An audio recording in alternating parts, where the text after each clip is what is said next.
लाचार समझ रही थी बीजेपी, उस बुजुर्ग महिला ने ही खोल दी एनडीए के बंगलों की काली फाइल। न मंत्री का रसूख चला, न पावर। राबड़ी देवी के एक दाव ने छुड़ा दिए सबके पसीने। बीजेपी की सारी गफलत चकनाचूर देखकर हिला सम्राट चौधरी का प्रशासन।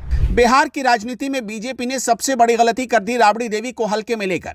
बीजेपी के बड़े बड़े चाणक्य ये सोच रहे थे कि ये बुजुर्ग महिला अब क्या ही कर लेगी। उन्हें लगा कि लालू यादव बीमार हैं और तेजस्वी यादव विदेश में हॉलिडे मना रहे हैं, तो आरजेडी तो बिना पायलट के प्लेन जैसी हो गई है। लेकिन बीजेपी की इस गलतफहमी के गुब्बारे की हवा निकाल दी है खुद राबड़ी देवी ने। जिस औरत को ये लोग बेचारी समझ रहे थे और लाचार समझ रहे थे, उसने ही बीजेपी की पुरानी फाइलों की धूल झाड़ दी। ये वही राबड़ी देवी हैं जिन्होंने अपने दम पर पार्टी को उस वक्त संभाला जब पार्टी का मेन चेहरा ही गायब है। तेजस्वी यादव तो विदेश की ठंडी हवाओं से फुर्सत नहीं ले पा रहे हैं, वो वहां आराम फरमा रहे हैं। लेकिन यहां पटना की सर्दी में भी राबड़ी देवी ने एनडीए नेताओं के पसीने छुड़ा दिए।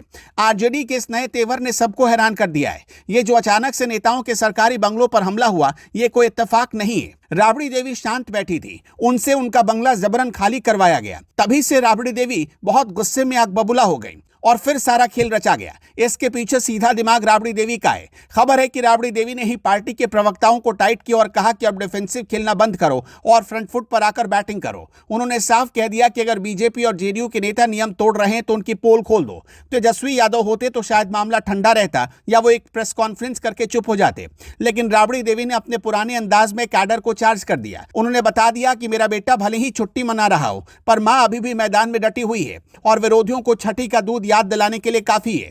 सालों से एनडीए के नेता सरकारी बंगलों में कुंडली मारकर बैठे थे। संजय झा हो, देवेश चंद्र ठाकुर हो या फिर जीतन राम मांझी, सबको लगा था कि कोई पूछने वाला तो है नहीं, सत्ता उनकी है तो बंगला भी उनका ही रहेगा। लेकिन राबड़ी देवी ने वो फाइल खुलवा दी जिस पर बरसों से धूल जम रही थी। अब आरजेडी खुलेआम पूछ रही कि जब तुम मंत्री नहीं हो, जब तुम्हारे पास दिल्ली में आलिशान घर है, तो पटना का सरकारी बंगला किस हक से दबाए बैठे हो? यह सवाल नहीं है बल्कि सीधा तमाचा उस सिस्टम पर जो इन नेताओं को बचाता आ रहा था। बीजेपी को लगा था कि आरजेडी अभी शांत रहेगी क्योंकि उनका नेता बाहर है, लेकिन उन्हें अंदाजा भी नहीं था कि राबड़ी देवी घर में बैठकर भी पॉलिटिक्स का रिमोट कंट्रोल अपने हाथ में रखती हैं।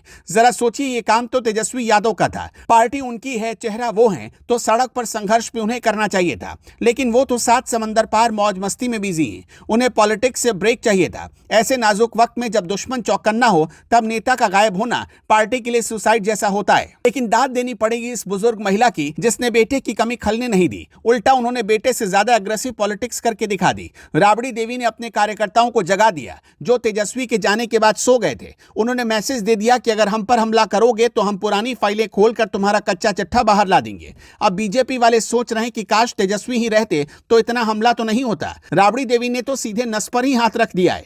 अब बीजेपी और जेडीयू के नेताओं